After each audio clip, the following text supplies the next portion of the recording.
High friends, welcome to TNPSC maths sir. அடுத்தது method 11. இந்த மாதிரி டயக்ராம் கொடுத்துட்டு கேட்பாங்க. இது பாருங்கள், ரூபாய் 9,000 மாத சம்பளமானது கீழ்கண்டவாறு செலவிடப்பட்டால் உணவிற்காக செலவிடும் சதவீதம் கேட்டிருக்காங்க. இந்த மாதிரி கொடுத்துருவாங்க, உணவு, மருத்துவம், இதர செலவு, சேமிப்புன்ட்டு. இதில் வந்து உணவுன்னு கேட்டிருக்கிறதுனால நம்ம உணவு பார்க்கலாம். இப்போ 144 கொடுத்துருக்காங்க டிகிரின்ட்டு.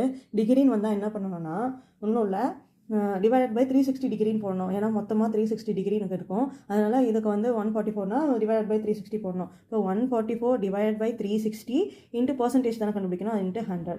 இது எல்லாத்தையும் நமக்கு சிம்ப்ளை பண்ணால் இது 4ன்னு வரும். இப்போ 40% நம்ம கண்டுபிடிச்சிடலாம். இது மாதிரி வந்து இது டயக்ராம் கொடுத்துட்டு ஒவ்வொன்றுக்கும் தனித்தனியாக கேட்டாலும் கேட்பாங்க, இல்லை பர்சன்டேஜாக கொடுத்துட்டு டிகிரி கேட்டாலும் கேட்பாங்க. அப்படியே மாற்றிக்கோங்க. இன்ட்டு 360 போடுற மாதிரி, டிவைட் பை 100 இன்ட்டு 360 போடுற மாதிரி இருக்கும். உங்களுக்கு இது புரிஞ்சிருக்கும்னு நினைக்கிறேன். இதுக்கு வந்து இன்னொரு மெத்தட் ஒன்று இருக்குது, பார் டயக்ராமு. அதெல்லாம் வந்து ஏன்னா டேபிளில் இருக்க மாதிரி கொடுப்பாங்க பர்சன்டேஜ். அது அடுத்த இதில் பார்க்கலாம் வீடியோவில்.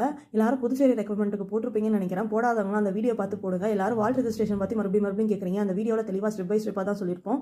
அந்த வீடியோ பாருங்கள், உங்களுக்கு எல்லாமே புரியும். நெக்ஸ்ட் வீடியோவில் நெக்ஸ்ட் மெத்தட் பார்க்கலாம். தேங்க்ஸ் ஃபார் வாட்சிங் அவர் சேனலுக்கு சப்போர்ட் பண்ணுங்கள், சப்ஸ்கிரைப் பண்ணுங்கள், கமெண்ட் பண்ணுங்கள், லைக் பண்ணுங்கள், உங்கள் ஃப்ரெண்ட்ஸ்லாம் மறக்காமல் ஷேர் பண்ணுங்கள்.